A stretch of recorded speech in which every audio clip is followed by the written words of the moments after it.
Hey everybody, welcome back to the Bill Heenan Real Estate Show. My name is Bill Heenan and I run a real estate team in the great state of Connecticut, and I've been active in the real estate business for well over 30 years at this point. You know, I started this YouTube channel a couple years ago because I'm passionate about what I do.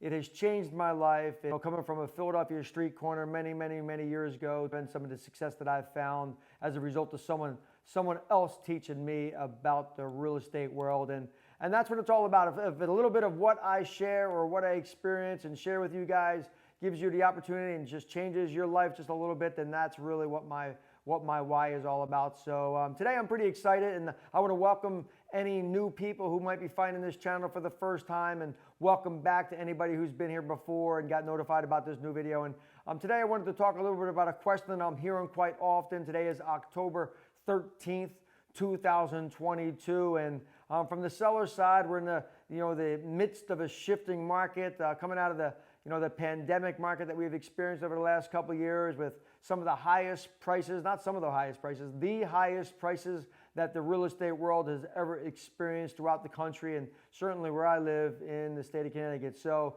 a lot of sellers are asking me these days, or asking us these days, is should I stay or should I go? You know, should I sell or should I hang out and just wait the cycle through? And you know, I think the first question that needs to be answered by you. Are you planning on staying here for 5, 7, 10 years? Would you like to stay in your home for another 5, 7, or 10 years? Because basically we are at the beginning of a shifting downward cycle, right? So what that means is that if the net number of what you're going to sell your home for is the most important piece of your sale, of your move, and in most cases it is, then we're in the beginning of that shifting cycle down. And that shifting cycle down is probably going to last for a couple years, conservatively, right? So we're going to head down for a couple years. First, we're going to slow down. We've already seen the slowdown throughout the country. Some of the more conservative markets, some of the more lower priced markets, such as the one that I'm in, haven't quite seen the slowdown, but we feel the shift. The days on market are starting to climb. Most of our towns are within 8 and 10 days worth of inventory in the market. Now we're up to 15, 19, 25. One of our towns is up to 35. And that is still a great number. It's still a very strong seller's market, but it's shifting. And once the slowdown exhibits itself through any local climate, then what we have is prices will start to fall. And I don't expect prices to fall off the cliff, but they will come down. They'll come down 5 to 10% over the next couple of years. That's just logical, and that's just a typical cycle.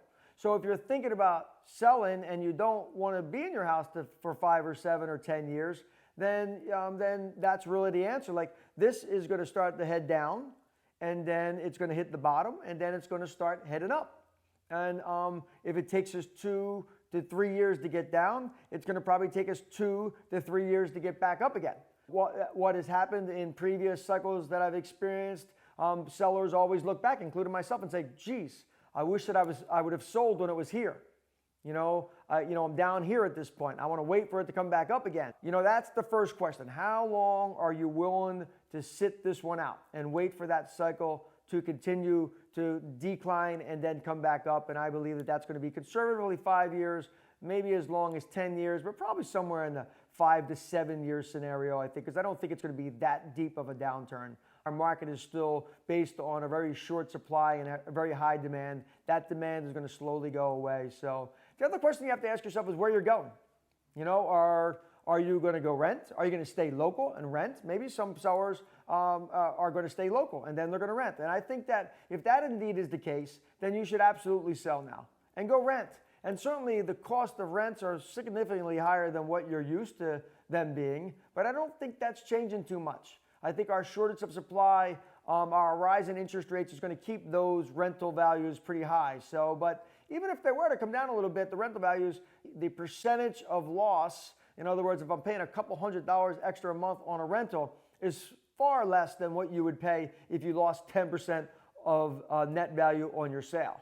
Over any block of time. So I think that, you know, if you're thinking about renting in the local market, then you should get your house on the market, get it sold before these things start to shift downward heavily, and go into a rental. The other thing that should be talked about, if you're not going to stay local, if you're going to head to a different market within the country, well, then I would tell you to do some homework around that market. Hire yourself and a professional in those markets. Talk to a realtor that knows what they're talking about in that market. Ask them what the cycle looks like in their market. If you're shifting into a different market that has a higher average price scenario, then you'll probably find that that market has already shifted a lot slower than the market that you're coming from, and that would be a great move. You'd be coming out of a market that still is doing well, and you'd be moving into a market that has already seen the slowdown and probably has already started to see reductions in prices. So I think that that's the other thing that one needs to consider. The other thing I wanted to look at is I quickly looked at, well, what's the average days on market across the country? And NAR put out a graph that you can see up here on the screen right now that talks about the average days on market across the country in August was 16 days.